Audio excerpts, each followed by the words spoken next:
Hey everybody, and welcome back to FSi DFS. Looking at this 5-game early slate here for DraftKings. Weather we do have to be paying attention to in Boston. This Minnesota-Boston game does have quite a bit of a rain threat.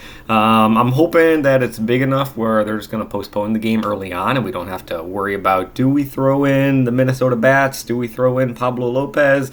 Or should we fade them? Because that's never a fun decision to have to make. But it is one that's probably going to be happening here. On the other side, the New York Mets game and Philly, winds are going to be blowing in pretty heavily there in an already pitcher-friendly ballpark, so a boost to Manaea and Suarez for that one. Our 3 games looking just fine. So we'll start up at the top here. We have the rankings. We'll pull them up here in a minute. But Pablo Lopez, the only guy priced above 9K in terms of pitching. Tougher-ish matchup facing off against Boston. But those Boston bats last night were just atrocious. 1 for 19 with runners in scoring position. It's a real stat. Insane. But they're still a very solid team, especially against right-handed pitching. Devers, did I see that he got shut down for the entire season? I know he's out, but I thought I said... Yeah, he got shut down for the remainder of the season. That got announced late last night. So, that's a big blow to that Boston offense, especially, the powerful lefties that they do have that kind of beat up on the right-handed pitchers. So, a little bit of a boost towards Pablo Lopez in that regard. But again, pay attention to the rain in this game because it is going to be questionable, I think, off and on throughout.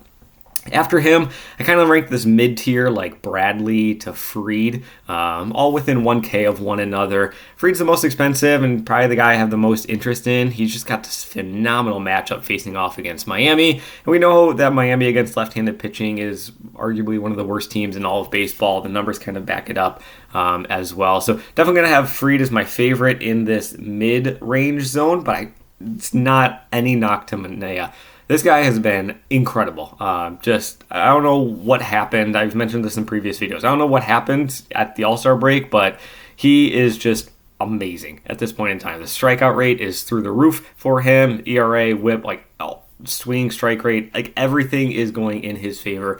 Tough matchup, though, facing off against Philadelphia. However, Philadelphia just clinched the playoffs. So maybe they partied a little too hardy last night, and they're feeling a little groggy this morning because it's not an early afternoon game, but it's still an afternoon game for them. So with all that and the winds blowing in, I really think that Manaea could be a phenomenal, pivot or GPP play. I could even trust him in cash, to be completely honest with you. So, but after Lopez, Fried, and Manaea, there's not a whole lot of interest on this board in terms of pitching. I guess you could listen to Cade Povich. He's got the strikeout upside and capability of getting you an 8 strikeout game in a matchup against Detroit. But yeah, pitching's pretty weak, but it is only a 5-game slate, so not too surprising there. Suarez, Bradley, just kind of leftover guys at that point. So let's head over and look towards the rankings here. I did mention pay attention to the rain with Lopez up here at the top. Fried, I really do like him in that lefty matchup against Miami. Manaea, wind in, and I think there's a pretty decent gap before putting in Suarez. I'll do this to throw it in and make it a little bit better. Then over into the cheap side, stick to the high dollar. I really think it's just kind of stick to these 3 guys. Again, I could listen to Povich just with that strikeout upside that he can have. I think I want to switch Povich and Crawford here. But yeah, everybody else, no interest, fade, gross. So heading towards the bats, leverage stacks is going to be Boston, Miami, and Philadelphia. The 3 bats going against 3 pitchers who I think are going to see a hefty bulk of the ownership. Top bats, Baltimore, Atlanta. These are the 2 teams. They also have the highest implied run totals on the board. I also just think they have the most favorable pitching matchups on the board. We know at this point in the season who to target from Baltimore and who to target from Atlanta. Ozzie Albies is back, though. When he went down, I was not expecting him to be back this season, but he has returned. So a little bit of a boost towards those Atlanta bats if you do want to go with that larger Atlanta stack. GPP-wise, Minnesota, I really think Minnesota is still just another really solid play here facing off against Cutter Crawford. Crawford allows a lot of home runs. He's got some home run issues going on. Again, with the rain, with a little bit of wind, I can't recall exactly which way the wind is blowing, but it's not out. I know that. But I can't remember if it's like left, right, left, in, whatnot. But I think even just with the rain, it's going to cut down on some of the home runs and some of the bats. Regardless, he's still a pitcher that we like to pick on. And Minnesota is definitely a valuable and value offense that we like to target, especially against righties who struggle. So you got Larnack, you got Julian, you got Wallner, but I could even throw in, like Willie Castro if you do want to look a little bit different here. GPP Mets facing off against Suarez.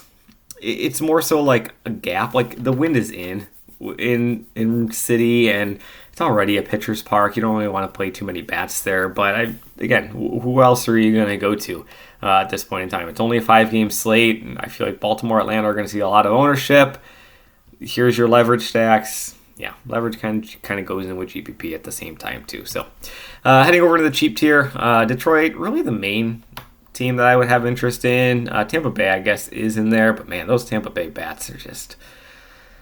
I just don't like to play with them in DFS at all. But Detroit might have one of my favorite value plays on the entire day. And Ibanez, only 2.2K. He's going to have a nice righty-lefty matchup as possibly a leadoff hitter as well. So if you're looking at min price for a leadoff bat against a not ace pitcher, you're going to have some interest in, regardless of how much he has struggled throughout the course of the season.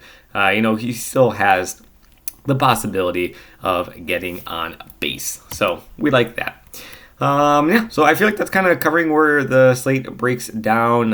Is pretty small, pretty concise. But yeah, thanks for watching. As always, big day. I forgot to mention this. NHL preseason starts tonight. We love it. 3-game slate.